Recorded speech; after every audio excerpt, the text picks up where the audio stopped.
stress up the groove, the energy a little different when the blessings accrue. Hey, who you talking to? Just know I ain't no regular fool. Could be anything in the So these jars of oil sitting on the shelf at the market that are just yellow and thick and sitting there, those are inflammatory oils.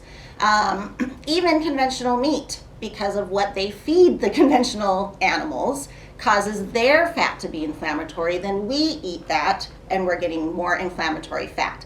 So when I talk about the body needing fat, it's got to be the good fat, not just any old fat. So what is a good fat? So good fat, think about anything you can squeeze fat out of. For instance, an avocado, you can kind of squeeze the oil out of it. An olive, you can squeeze the oil out of it. Coconuts, in theory, you can squeeze the oil out of.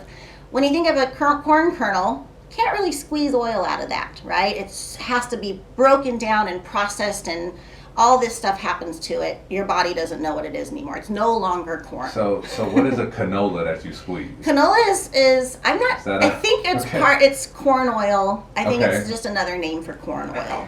Yes, but canola is in everything. Even everything organic, it will guarantee almost definitely have canola oil in it.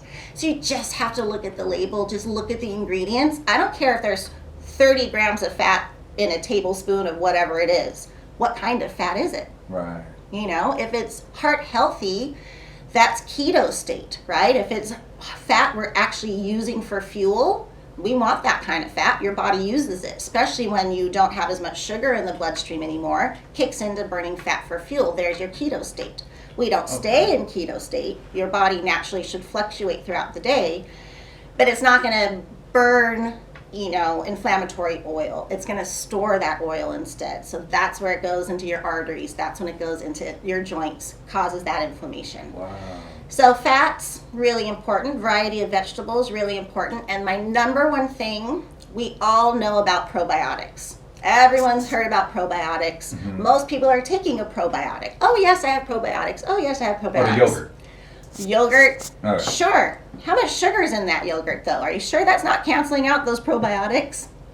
Right? The sugar is feeding the bad bacteria, but then so my suggestion is you don't know which bacteria you're deficient in. A doctor can't measure that, at least yet. They don't even know all the billions of varieties of bacteria that could be there. The best way to feed your good bacteria is to eat fermented foods. Fermented foods are the most bioavailable way for your body to absorb the probiotic. Yeah. So it's not just one. There's a whole bunch of probiotics in that fermented food. So whether it's sauerkraut, which everyone turns their nose up on, however, I've gotten to love it. I actually just put a forkful into my salad, mix up, and it adds so much flavor. You hardly need dressing. But if that's too much for you, a lot of people love kimchi. It's a little spicier. You can put that with any stir fry, with anything. If you eat a little bit of fermented foods with your meal, you will digest that meal no problem. So sauerkraut, kimchi, real pickles. Now they have them, you just can't find, it's not that jar on the shelf that's just white vinegar. They have some. Go to the refrigerated section and see if you can find the pickles that are bubbly. Okay. That's fermented foods. So like at the taco spot with the little bag of carrots. Yes, those are fermented. Most other cultures knew to add a little fermented foods with that meal to help digestion. The pickled ginger with Japanese food, all those little things. Americans just didn't really catch on to that, but we are now. Yeah, we did more of the oils with like the oil that sits at the bottom of the bag on the French fries. Yeah. That type of oil. Yeah. Or we go to the fair and it's that same, vat of oil, or probably any fast food restaurant. So safe to say those oils, when the bag gets oily, that's not the good oil. That's probably not the good oil.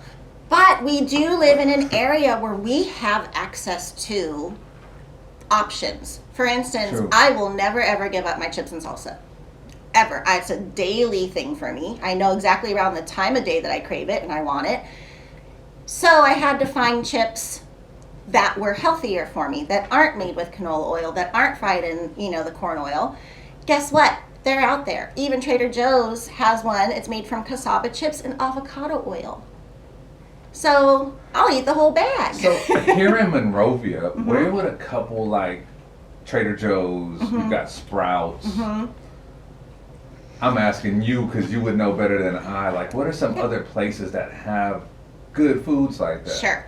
You know, you can still find it at any market. You just have to be careful of those aisles. I'm sure you've heard, you know, sure you can go to the market, but just avoid anything in the middle.